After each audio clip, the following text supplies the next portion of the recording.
បងប្អូនអរគ្នាថ្ងៃនេះខ្ញុំមកពីពេញមកអីចឹងបងប្អូនហើយថ្ងៃនេះក៏ចេញដំណើរទៅរកកណ្ដោទាំងជប់ជាមួយក្មួយជាមួយប្អូនអី3នាក់ទេបងប្អូនមកហ្នឹងហើយលើថាកណ្ដោសវអីចឹងបងប្អូនហើយក៏ចង់ហូបកណ្ដោហូបអីខានហូបយូរដែរបងប្អូនការនៅក្មេងៗគឺខ្ញុំអាសាដើររកអញ្ចឹងបងប្អូនតែដល់ពេលធំទៅក៏ចេញទៅរកធ្វើការធ្វើអីចឹងយូរបានមកស្រុកម្ដងបងប្អូនហើយយើងទម្លាប់បានមកអញ្ចឹងបងប្អូនហើយឃើញក្មួយមករកកណ្ដោអីចឹងក៏ថតវីដេអូបងប្អូនបានទស្សនាថាពេលយប់រកកណ្ដោរបៀបម៉េចនៅស្រុកស្រែអញ្ចឹងបងប្អូនហើយខ្ញុំក៏ខានរកយូរដែរបងប្អូនហើយយូរមកស្រុកម្ដងយើងទម្លាប់បានមកបងប្អូនគឺគ្មានពេលទំនេរទេបងប្អូនហើយធ្វើការនៅទីក្រុងយើងរកលុយរកអីដើម្បីជីវភាពគ្រួសារអញ្ចឹងមុនដំបូងមកតែ3នាក់ទេឥឡូវបងគាត់មកជួយវាយទៀត2នាក់ទៀតអញ្ចឹងបងប្អូនវាយឆាប់បានកដោអាំងហូបអីចឹងបងប្អូនហើយកដោស្រែបងប្អូនហើយគឺជាតិមែនតើបងប្អូនវាយបានមួយនេះកដោវាយជើងវាយបានមិញបងប្អូនមកភ្លាមបាន2 3ភ្លាម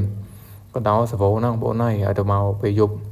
មិនវាយតែខ្ញុំទេបងប្អូនគេមករកដែរអញ្ចឹងបងប្អូនមិនមករកតែយើងណាហើយវាយគ្នាចុងក្រោយថ្ងៃបងប្អូនអើយគេឆក់ផងអីផងប៉ុណ្ណឹងហើយនៅសវោទេបងប្អូនហើយកដោឲ្យទៅសវោមែនតើហើយបងប្អូនគាត់ធ្វើស្រូវធ្វើអីទៅឲ្យខាំងបងប្អូនដាក់កស៊ូខាំងអញ្ចឹងកុំឲ្យកដោចូលអញ្ចឹងបងប្អូន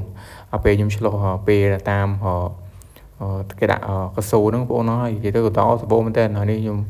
វាយតាមទំនប់ជាមួយបងប្អូនមួយអីហ្នឹងក្មួយហ្នឹងនេះកដោវាយជើងគឺបានច្រើនដែរបងប្អូន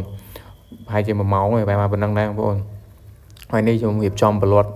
ខ្លះអញ្ចឹងបងប្អូនខ្លាចវាស្អុយខ្លាចអីអញ្ចឹងបន្ទាប់មកក៏យើងរៀបចំទៅរកកដោទៀតអញ្ចឹងបងប្អូនពេលយើងប្លត់ហើយអញ្ចឹងហើយយើងដើរជប់ទឹកយើងប្លត់វាហើយយើងបងប្អូនប្លត់ផ្ទះយើងទៅដល់យើងដេកទៅមកយើងខ្ជិលដល់ផ្ទះប្លត់យើងវាជប់ជ្រៅដែរអញ្ចឹងបងប្អូនម៉ោង4ម៉ោង10អីអញ្ចឹងហើយយើងវាយបានប៉ុណ្ណាយើងប្លត់ប៉ុណ្ណឹងសិនទៅបងប្អូនហើយចាំយើងវាយតទៀតអញ្ចឹងបងប្អូនហើយនេះយើងចេញទៅរកកដោបន្តទៀតហើយបងប្អូនហើយទៅបាន4 10ទៀតអញ្ចឹងទៅយើងវាយបានយើងយកទៅភ្នំពេញខ្លះអញ្ចឹងទៅហើយហូបនៅនឹងខ្លះទៅបងប្អូនហើយនេះខ្ញុំវាយអ្នកនរគ្នានេះគឺខ្ញុំអត់ចែកគ្នាទេវាយយកហូបតែយកខ្លែមយកអីអញ្ចឹងបងប្អូនយើងមកស្រែអញ្ចឹងបងប្អូនយើងមិនបាច់ទិញម្ហូបទិញអីទេព្រោះយើងមានកដោមានអីអញ្ចឹងបងប្អូនអញ្ចឹងហើយវាស្រួលដែរហើយម្នាក់គឺវាយបានច្រើនដែរបងប្អូននេះបងអូនខ្ញុំក៏វាយបានប៉ុណ្ណឹងហើយខ្ញុំវាយពី3នាក់ទៀតអញ្ចឹងទៅដាក់ចូលនេះទៅគឺច្រើនដែរបងប្អូននិយាយក៏ដោបងប្អូនខ្ញុំរកការនៅក្មេងៗដូចគាត់អញ្ចឹងបងប្អូនកាច់បាយដាច់ទឹកហ្នឹងបងប្អូនអើយឲ្យតែខែទឹកទលេឡើងអីចឹងទៅរកកដោគឺបានច្រើននៅជាមួយមិត្តភ័ក្ដិខ្ញុំអញ្ចឹងបងប្អូនការវាយកុមារគឺសុវ័យមែនតែនបងប្អូនហើយនេះយើងរៀបចំទៅផ្ទះវិញបងប្អូនព្រោះយើងមកយូរដែរអញ្ចឹងបងប្អូនយើងវាយច្រើននេះវាយមកមុំដែរអញ្ចឹងបងប្អូន